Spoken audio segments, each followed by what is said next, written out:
খড়গপুরের rail কলোনির দিকে আমরা নজর রাখবো, কারণ ভাঙা বাড়ি সংস্কারে বাধা রেলের। খড়গপুরে বাড়ি সংস্কারে বাধা রেল পুলিশের সঙ্গে তর্ক স্থানীয় কাউন্সিলরের। ঠিক কি ঘটেছে আরো বিস্তারিত শঙ্কর জানাতে পারবে। শঙ্কর, আরো বিস্তারিত জানবো শঙ্করের কাছ থেকেই।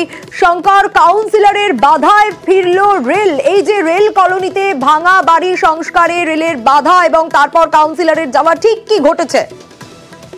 দেখো সোনিয়া, তোমাকে জানিয়ে রাখি, খড়গপুর পুরসভার 27 নম্বর ওয়ার্ডের সিএমই গেট এলাকাতে দীর্ঘ কয়েক বছর ধরে এখানে রেল বস্তিতে বাসিন্দারা বসবাস করেন, কিন্তু সেই বাড়ি থাকার যোগ্য নেই। কখনো ভেঙে পড়ে যাচ্ছে, কখনো সাপ ইত্যাদি ঢুকে যাচ্ছে।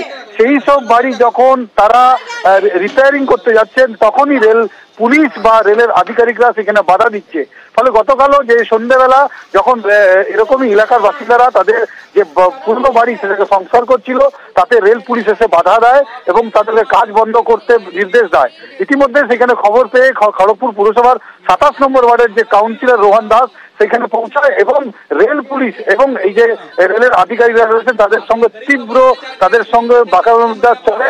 এরপরে তাদের যে ক্ষোভ, তৃণমূল কর্মী সমর্থকদের ক্ষোভ, সেই ক্ষোভের মুখে থেকে তাদেরকে ফিরতে হয়েছে। তার কারণ হচ্ছে যে এই যে লোকসভা নির্বাচন হয়েছিল, সেই লোকসভা নির্বাচনে মুখ্যমন্ত্রী মমতা বন্দ্যোপাধ্যায় মেদিনীপুরের জনসভা থেকে পরিষ্কারভাবে একেবারে নির্দেশ দিয়েছিলেন যে রেল বস্তি যদি উচ্ছেদ করতে আসে রেল পুলিশ বা রেলের আধিকারিকরা, এই ক্ষেত্রে তৃণমূল কর্মীরা তাদের বাধা দেওয়ার নির্দেশ দিয়েছিল।